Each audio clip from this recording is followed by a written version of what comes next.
My hands tremble as I stand frozen behind the kitchen door of my mother's house. The lemon-scented polish on the mahogany panels brings back memories of Sunday dinners and strained conversations.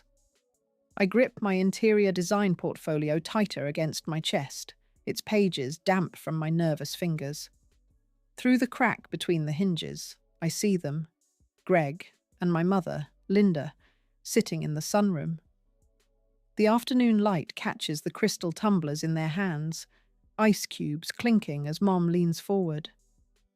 The sound transports me back to childhood eavesdropping when I'd strained to hear adult conversations I wasn't meant to understand. On the counter behind me sits my birthday cake, chocolate with buttercream frosting, 32 candles in a small box beside it. Neither of them has mentioned my birthday today. She lives in a dream world. Mum's unmistakable voice, crisp and matter-of-fact, cuts through my thoughts. Camille has real ambition, she says. My stomach drops. They're talking about me again, comparing me to my sister. Greg says nothing, and that silence cuts deeper than any words could. I wait for him to defend me, for some small protection from the man who's been dating my mother for 3 years. Instead, he clears his throat. I've been thinking the same thing lately, he admits. The portfolio suddenly feels like it weighs 100 pounds in my arms. 6 months of work, designs that received praise from real clients, reduced to drifting. You know, Mum continues, swirling her drink, Camille asked about you the other day. What about me? Greg's voice perks up. She's going places with that law firm, partner track by 35. Mum's voice drops to that conspiratorial tone she uses when orchestrating something. You two would make more sense together. I press my hand against my mouth. This can't be happening. Greg's thoughtful pause stretches too long. That's interesting, he finally says. She's single now, Mom adds. She's always thought you were attractive. I mean, she's beautiful, Greg remarks, and my world stops spinning. My knees weaken. I step back from the door, bumping into the counter. The portfolio slips from my grasp, pages spilling across the tile floor, designs for homes I'll never create. Space will never transform. It feels meaningless now. I gather them quickly and silently retreat upstairs to the bathroom. The face in the mirror looks like a stranger's, eyes too wide. I splash cold water on my cheeks and try to breathe. In the hallway, family photos line the wall. Madelyn's graduation, Madelyn's tennis tournaments, Madelyn's law school acceptance. My smaller accomplishments are relegated to the end of the row, afterthoughts in gilded frames. Greg's birthday gift to me sits in my practical kitchen mixer. Now I understand. It wasn't meant for me at all. It was for the woman he thought I should be. 3 months pass, and I've pretended not to know, waiting for signs that I misunderstood that afternoon. Tonight, I'm surprising Greg with homemade lasagna, his favorite. Maybe things can still work between us. I pull into the parking lot of his apartment building an hour earlier than expected. The container of still warm pasta sits on the passenger seat beside a bottle of Chianti. Inside the building, I take the stairs rather than the elevator.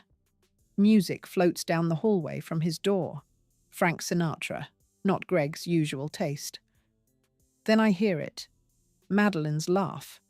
That distinct, controlled sound I've known all my life. My key slides into the lock before I can think. The door swings open. They're on the sofa, hands entwined. His thumb traces circles on her wrist, the same motion he used to comfort me during thunderstorms. Madelyn sees me first, but doesn't move away from Greg. Camille? Greg jumps up, his face flushing. You're early. The lasagna container dangles from my fingers. It just happened, he stammers. Madelyn stands, smoothing her skirt. "You'll find someone more your speed, Camille," she says, not unkindly. "When?" is the only word I can form. Greg glances at Madelyn. "After that talk with Mom," he admits. I place my key on the coffee table. It makes a small, final sound against the wood. Rain hammers against my bedroom window as I fold another sweater into the suitcase. The forecast on my phone shows storms all the way to the Texas border, but I can't wait another day. My bank statement glows on the screen. $4,800.53. Not much for starting over, but enough. Maps are spread across my bed, with Cincinnati to Austin circled in red. 20 hours of driving. 20 hours to leave behind a mother who orchestrated my replacement, a sister who took what wasn't hers to take, and a man who never really saw me at all. Dawn breaks as I pass the leaving Cincinnati sign, wiping tears with the back of my hand. Behind me, the city shrinks in my rearview mirror. Ahead, nothing but open road. I press the accelerator harder. The cockroach that lives in the corner of my shower skitters away as I turn on the water. We've established an unspoken agreement. I pretend not to see him, and he stays away from my toothbrush. My apartment measures exactly 380 square feet.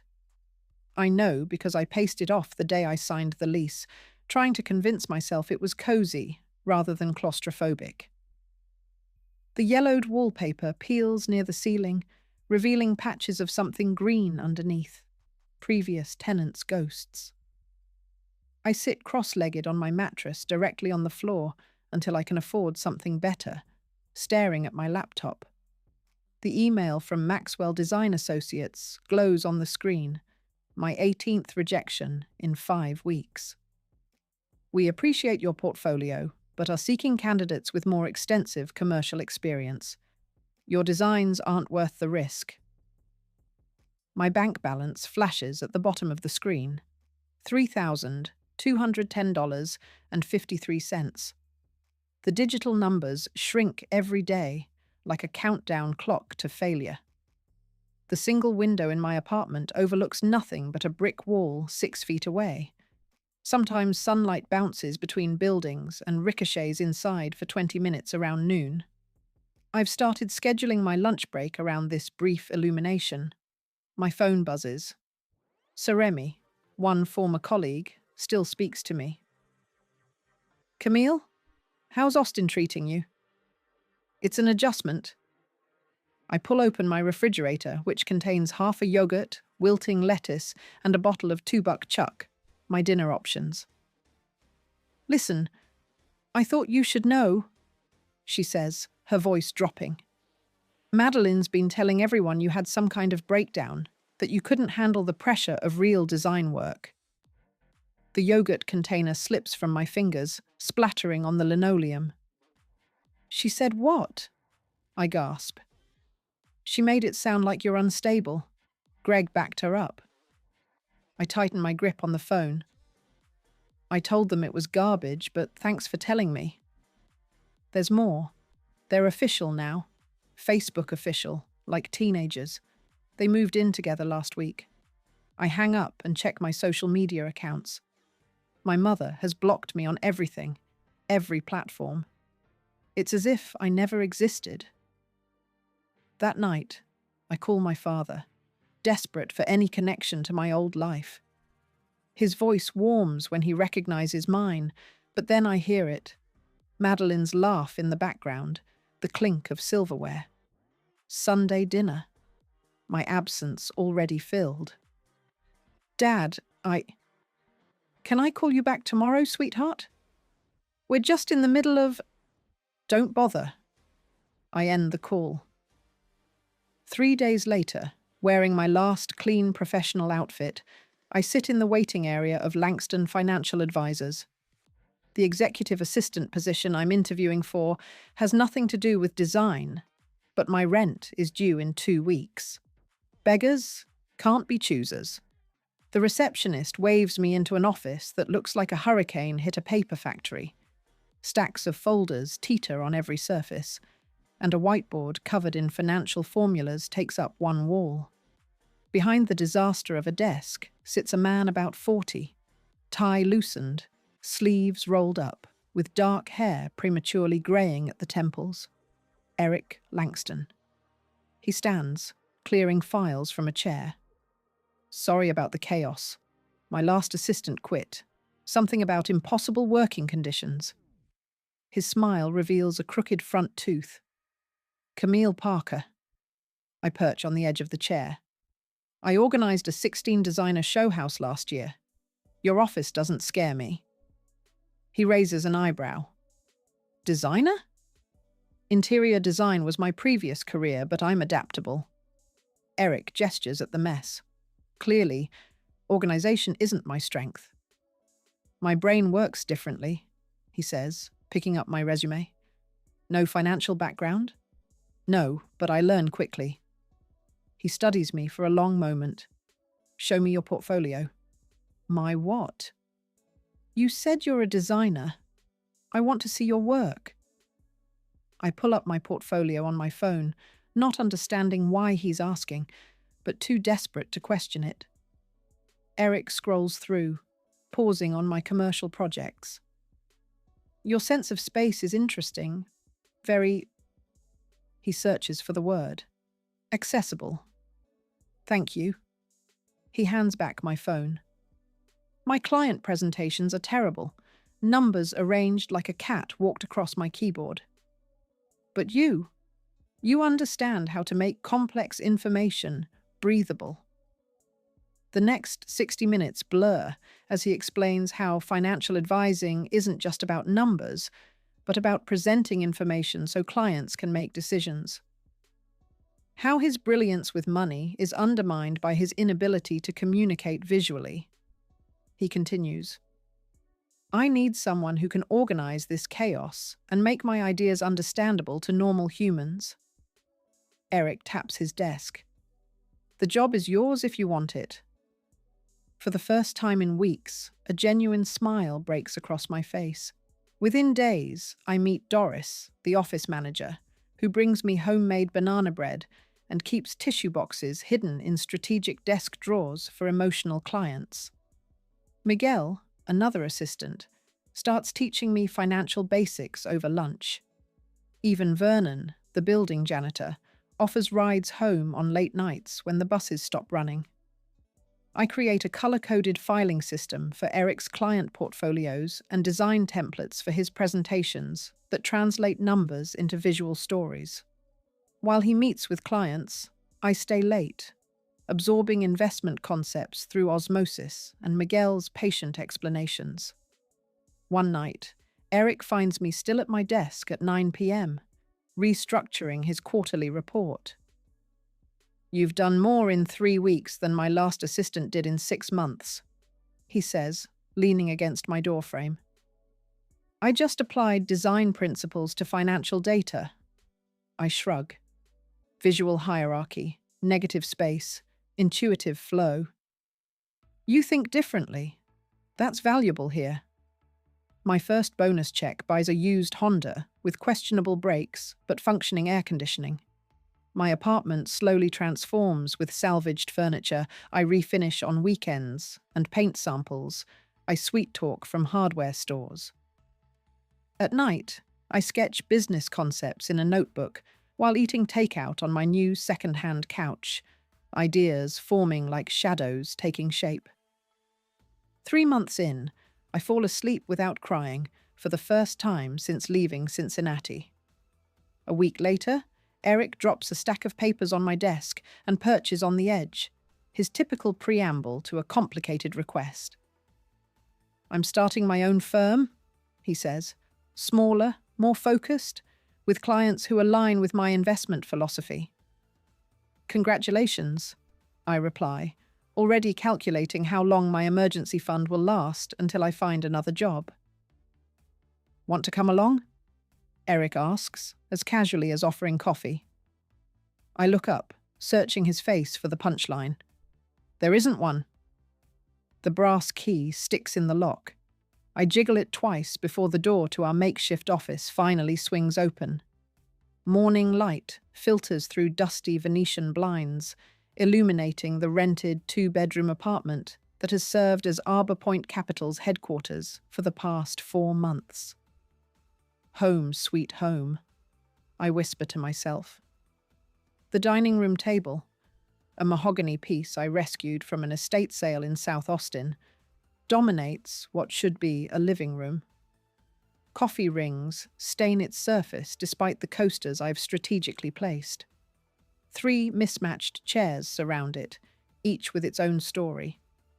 A high-backed leather executive chair for Eric, a mid-century modern piece for me, and a practical office chair with wheels for whoever visits.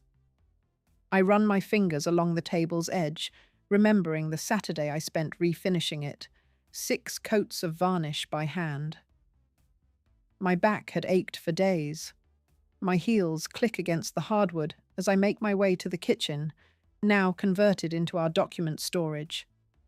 The cabinets hold file folders instead of plates, and the countertop supports a printer and coffee maker essentials, ranked in that exact order.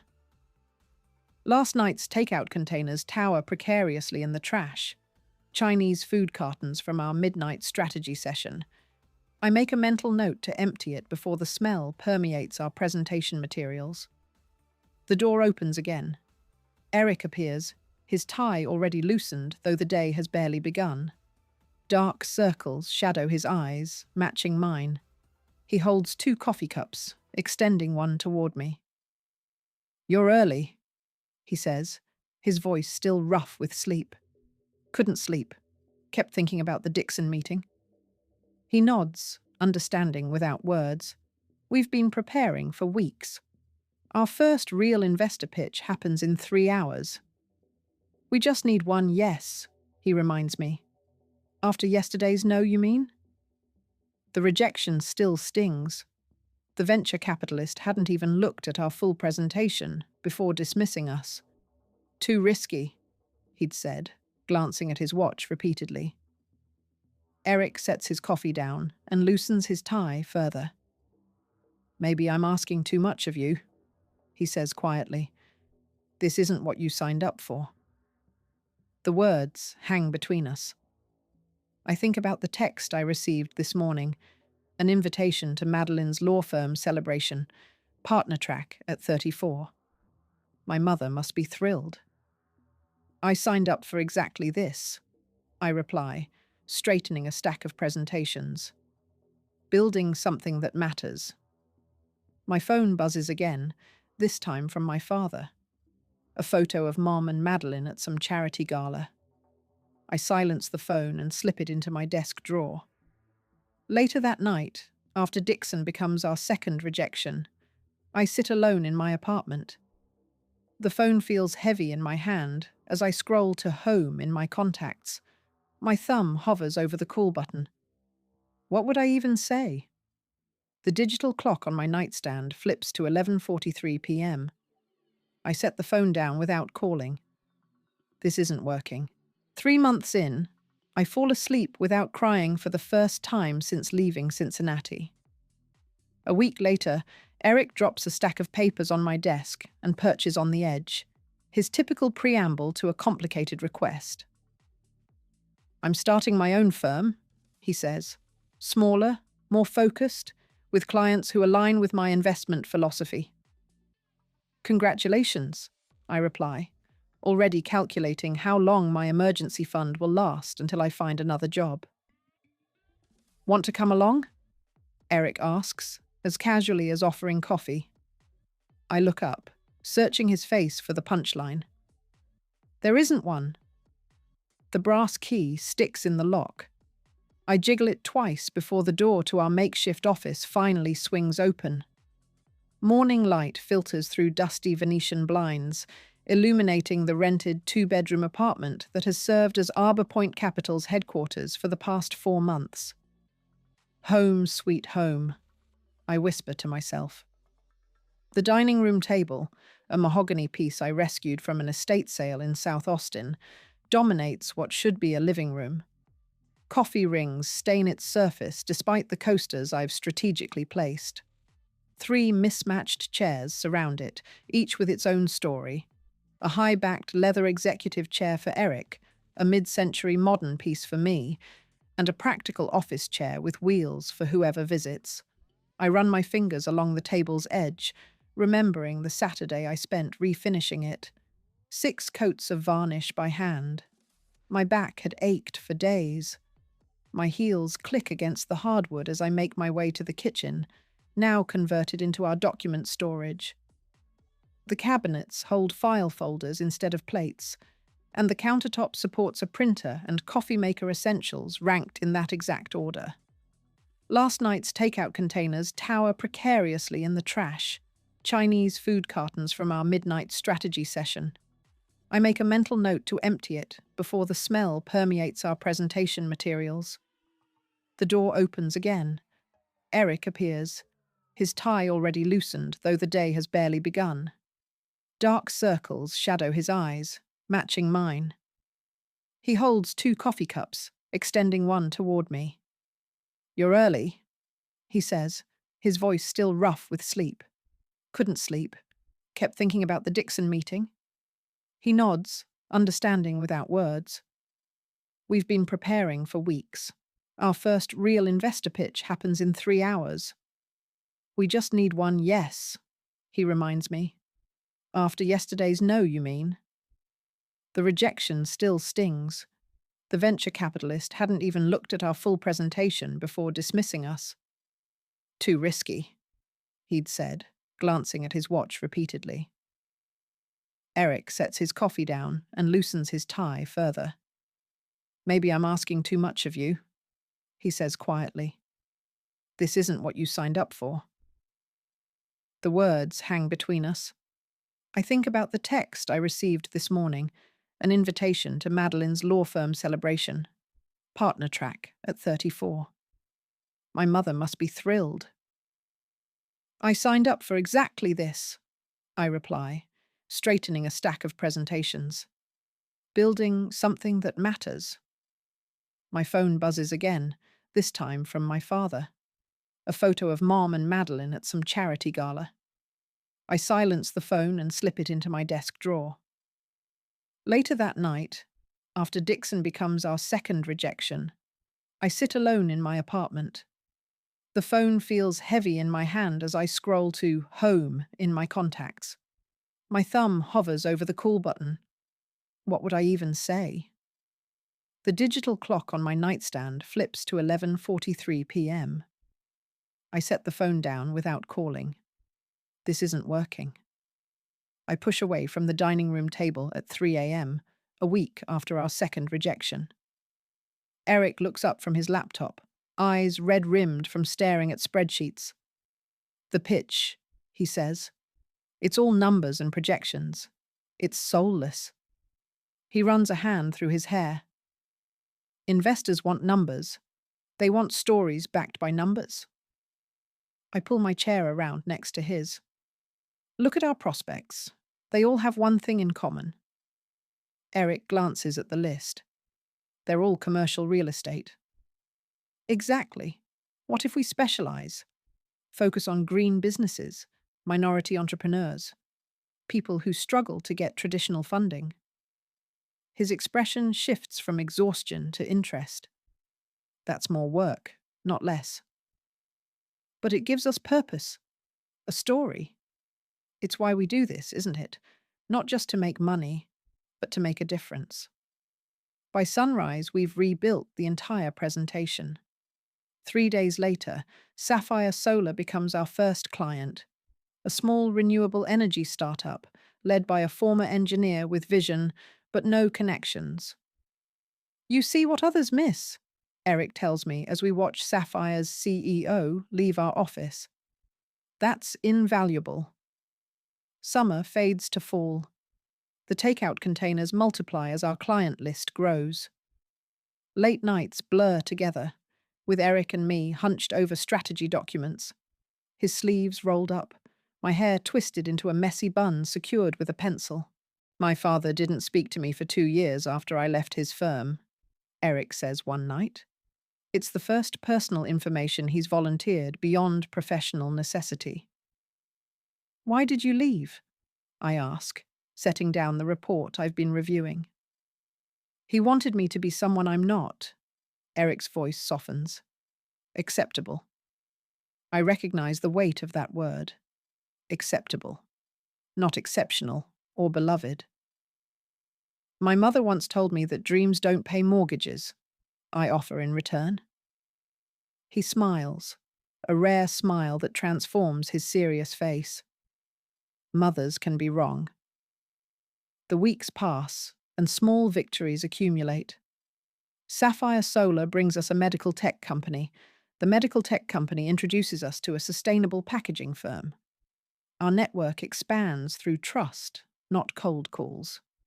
We celebrate our fifth client with dinner at a real restaurant instead of takeout at the office. The candlelight softens Eric's features. Mid-sentence about growth projections, he reaches across the table and covers my hand with his. The conversation stalls. His thumb traces a small circle on my wrist. I pull my hand away, heart racing. I can't. He doesn't press. I understand, but he doesn't. How can I explain that I'm not who I was in Cincinnati? That I'm still discovering who I might become? On a Tuesday in April, exactly 1 year after I first walked into his chaotic office seeking any job that would pay rent, Eric hands me a business card. My name sits under his, with partner embossed in clean serif font. It's official, he says. Filed the paperwork last week.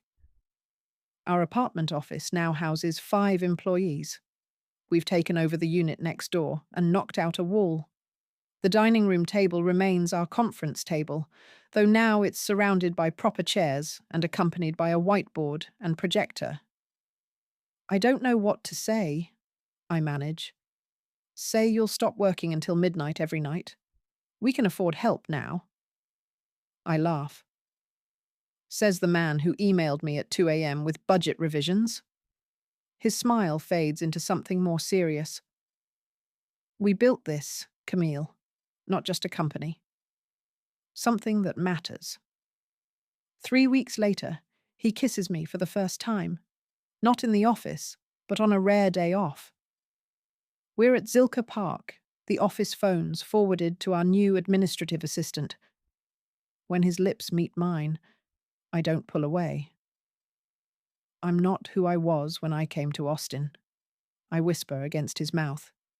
His hands frame my face, gentle but certain. I know exactly who you are now. I've watched you build yourself while we built this company. 6 months later, we marry in his backyard, with 18 guests who know us as we are now, not as we once were. No family, no Madelyn or mother or Greg. No small talk over cake about the past. Just witnesses to what we've become, to what we're still becoming. My reflection stares back at me from the glass wall of Arbor Point Capital's 32nd floor conference room. 4 years ago, I slept in a car on my way to Austin. Now our company, Lagoa, a strong oak with spreading branches, stretches across 3 states. The wall displays my 40 under 40 feature, where they called me an operational genius. Beside it hangs our gratitude gallery, dozens of framed thank you letters. You saved my father's legacy, one reads. Arbor Point believed in us when no one else would, says another. Each represents a business we rebuilt, a family dream preserved. Cleveland makes strategic sense, Eric says, tapping the presentation slide. Their client portfolio complements ours. Their operational inefficiencies are exactly what Camille excels at streamlining. Our board members nod. After 4 years of watching me transform companies, they've stopped questioning my methods. Then Eric clicks to the next slide, and my coffee cup freezes halfway to my lips. There on the screen is the executive team of Midwest Financial Partners. Third from the right stands Greg Mitchell, his hairline receding slightly, his smile just as practiced as I remember it. My stomach tightens into a knot I haven't felt in years. Camille? Eric's voice breaks through the sudden fog. I set my cup down with a steady hand. Sorry. Just noting their organizational structure. After the meeting, I discover another complication. The law firm handling the merger paperwork is Hamilton, Bright and Associates, Madelyn's firm. We can assign someone else to lead this acquisition, Eric offers that evening, concern etching lines around his eyes. No, I close my laptop. I'll handle it myself. In the morning, my phone buzzes with a LinkedIn notification. Greg Mitchell has sent you a connection request. His message reads, "Looking forward to working together. Always knew you'd be successful." I laugh, without humor. By afternoon, Madelyn's law firm partner calls me directly, bypassing our legal team. Madelyn recommended I reach out personally, he says. I imagine her in her corner office, orchestrating this call, trying to position herself advantageously as always. All communications should go through proper channels, I reply, my voice professionally polite but firm. That evening, a friend request from Linda Parker appears on my social media, the first contact attempt in 4 years. Her profile picture shows her at a charity gala, diamond earrings catching the light. I leave it unanswered. The next day, I visit a boutique owned by a designer whose business Arbor Point helped save from bankruptcy 2 years ago. She unveils a sapphire gown that captures the exact color of our company logo. "For the gala," she says, pride evident in her voice. "My gift to you." "We're reviewing the acquisition team's staffing tomorrow," I tell her. "Performance will determine everyone's future." I spend the afternoon driving through my old Cincinnati neighborhood. The maple trees my father loved are taller now, their leaves beginning to turn gold at the edges. I slow past my mother's house but don't stop. Whatever I needed from that place, I have built for myself elsewhere. Back at the hotel, Eric speaks quietly on the phone, arranging additional security for tomorrow night. "Just in case emotions run high," he says, covering the receiver. "Better to be prepared." When he finishes, I practice my speech in front of the mirror. The words are strong, but not vindictive, professional without being cold. This isn't about revenge, it's about closing a chapter. "Are you sure you're ready to face them?" Eric asks, adjusting his tie. "I've been ready for 4 years," I reply, turning from the mirror. They'll meet Camille Langston, Chief Operating Officer of Arbor Point Capital, not Camille Parker, the girl who wasn't good enough. Eric walks over and takes my hands. "Remember, you're not the girl who left. You're the woman who built an empire." I squeeze his fingers and then reach for my lipstick. Below us, limousines already line the entrance to the grand ballroom, where Arbor Point's elegant branding transforms the space. The guest list sits on the desk, 3 names highlighted: Gregory Mitchell, Madelyn Parker, Linda Parker. They have no idea who's waiting for them. Eric's hand rests at the small of my back as we linger in the hotel corridor. Through the ballroom's double doors, the murmur of 200 guests ripples like water over stones. My sapphire gown catches the light, transforming ordinary movements into quiet declarations of power. "Ready?" Eric asks, his voice low enough that only I can hear. I take a breath that fills not just my lungs, but the spaces where doubt once lived. Fashionably late, just as planned. We step inside, and the room shifts. Conversations falter mid-sentence. Heads turn like compass needles finding north. I recognize faces from Cincinnati society pages, business journals, and childhood memories, all wearing the same expression of stunned recalibration. "That's Camille Parker," someone whispers, the words traveling across the room in ripples. Through the crowd, I spot Greg by the bar. The champagne flute in his hand freezes halfway to his mouth when our eyes meet. 4 years evaporate in that moment. The boy who once told my mother I just drifted now stands slack-jawed at the sight of the woman I've become. Eric's fingers intertwine with mine, grounding me. Your ex-boyfriend looks like he's seen a ghost, he murmurs. Not a ghost, I reply. Just someone he never really saw. Madelyn approaches first, cutting through the crowd with the precision of a surgeon's blade. Her smile appears genuine from a distance. Up close, it doesn't reach her eyes. The tailored black dress and pearls look exactly like something our mother would choose. Camille, what a surprise, she says, her voice carrying that same controlled laugh I heard through Greg's apartment door 4 years ago. I extend my hand, professional, neither cold nor warm. Madelyn, I believe you know my husband, Eric. Madelyn's eyes flick to the platinum band on my left hand, then to Eric's 6 feet 3 inches frame and confident stance. The mental calculations play across her face like slides on a projector. Husband? I hadn't heard. Congratulations.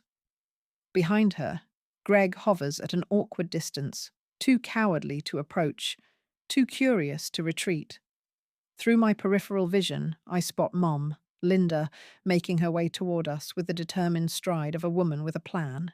Her hair is slightly grayer, but her posture remains military straight, her smile already fixed in place. She's wearing the same perfume she wore when I was a child. Chanel number 5. The scent of Sunday dinners and withering critique. There's my successful daughter, Linda announces, arms outstretched, as if we've maintained a close relationship through weekly phone calls rather than 4 years of silence. She attempts to embrace me. I accept a brief, formal hug that resembles a business greeting more than a mother-daughter reunion. I always knew you had potential, she continues, undeterred. When I heard about Arbor Point Capital expanding into Cincinnati, I told everyone, that's my Camille. The words land like counterfeit bills on a banker's desk, familiar in shape but worthless in substance. Linda pivots without missing a beat. Madelyn's firm is so excited about this partnership, they've assigned her personally to oversee the legal transition. Actually, Madelyn interjects, suddenly animated, we've prepared all the preliminary paperwork. Perhaps you could help me lead this merger, Camille. Given our history, we'd make a formidable team. Eric's hand tightens slightly around mine. Not possessive, but protective. He's witnessed enough of these dynamics during our late-night conversations to recognize the chess moves being made. I smile. Not the hesitant smile of the woman who once stood behind kitchen doors, clutching rejected designs, but the measured smile of someone who signs 7-figure checks. Everyone's performance will determine their path, just like mine did, I reply, the subtle emphasis on performance making Greg's face drain of color. Eric isn't just my husband. He's my partner in all things. I turn slightly toward Eric, including him in this moment rather than seeking rescue. Business decisions will be based on merit alone. That's how we've built our success. Madelyn's smile tightens. She tries a different angle, addressing Eric directly. You must be the visionary here. Your investment strategies are legendary already. We built this together, I correct her gently. That's the Arbor Point difference. We recognize talent regardless of where it comes from. Some of our most successful partnerships began with people who were underestimated. Linda's eyes narrow slightly, recognition dawning that her daughter is no longer accessible through the old channels of manipulation. She watches as 3 executives approach to introduce themselves to me. Not to Eric, not to both of us, but specifically to me. Across the room, Greg frantically works the crowd, shaking hands with board members and laughing too loudly at jokes. His desperation is palpable. The anxiety of a man who suddenly realizes his career rests in the hands of someone he discarded. At precisely 8:30, the event coordinator signals me toward the stage. The room quiets as I approach the microphone. 200 faces turned expectantly toward mine. "Thank you for joining us tonight," I begin, steadying my voice. Arbor Point Capital was founded on a simple premise. Transformation is possible when we invest in overlooked potential. The lights illuminate faces in the crowd, some curious, some calculating, some openly admiring. Sometimes losing everything shows you what you're truly capable of building. I continue. 4 years ago, I left Cincinnati with less than $5,000 and a car full of belongings. Today, we manage a portfolio worth over $2 billion, focused on businesses that create sustainable change. I don't look at Mom, Madelyn, or Greg. This moment isn't about them. Tonight, I'm pleased to announce the creation of the Arbor Point Second Chance Foundation, a mentorship program for women rebuilding their lives after personal or professional setbacks. Because sometimes, what feels like betrayal becomes the catalyst for your greatest transformation. In the front row, Eric's eyes hold mine, proud, loving, steady. The man who saw possibility where others saw only limitations. I raise my glass. To second chances and the courage to take them. I kick off my heels the moment we walk through our front door, the sapphire gown, my armor for tonight's battle, pooling around my ankles as I sink into our sofa. Eric loosens his tie and returns with leftover cake and 2 forks. Nothing says, "I conquered my past," like chocolate ganache at midnight. He says. I laugh, the sound unfamiliar after years of guarding my joy. As I remove the borrowed diamond earrings, Eric watches me.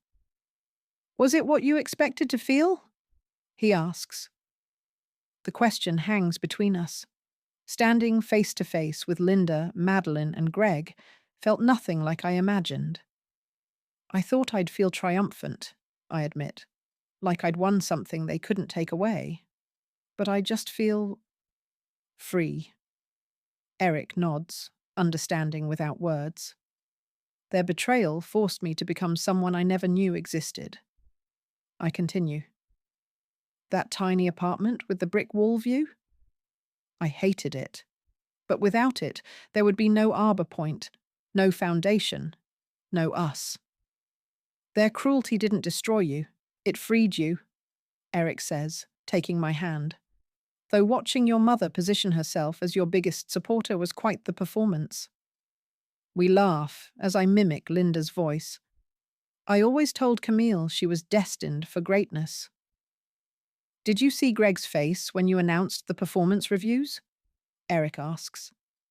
Miguel texted during dinner. Greg's already requested a transfer to another department.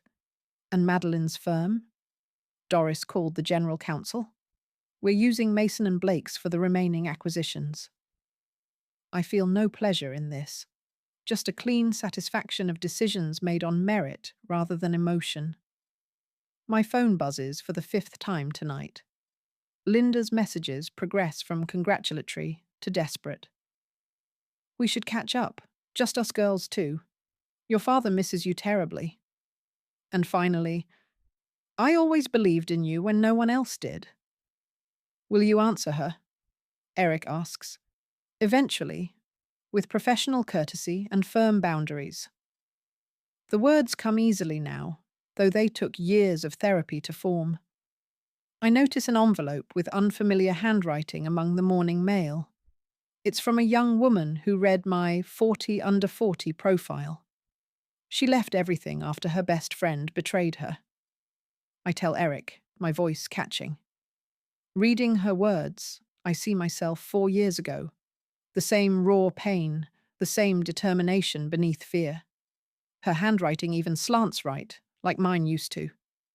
The first scholarship recipient? Eric asks. I nod. And the apartment complex I closed on yesterday. 6 units for women starting over. Unlike my first place, these have windows facing the sunrise, not brick walls. Arbor Point, with purpose beyond profit, Eric murmurs, quoting our new mission statement. In my office hangs a single photograph of that first Austin apartment, not to remind me of pain, but to honor the woman who refused to break. Beside it sits my memoir draft, titled The Whisper That Changed Everything. 3 weeks later, I stand alone outside my old family home in Cincinnati. The maple tree has grown taller, its leaves turning gold. The curtains are a different cream instead of blue. New owners, new life. I expected coming back would be harder, but I feel nothing but gratitude. Every painful memory has transformed into a stepping stone that led me exactly where I needed to go. My phone buzzes with a text from Eric. The board approved our Dallas expansion. Ready when you are. I smile and walk away without looking back. Have you ever realized that what you thought was your greatest loss became your greatest blessing? Camille's journey shows how betrayal can lead to unexpected triumph. Share your own story of overcoming betrayal in the comments. What freedom did you find on the other side?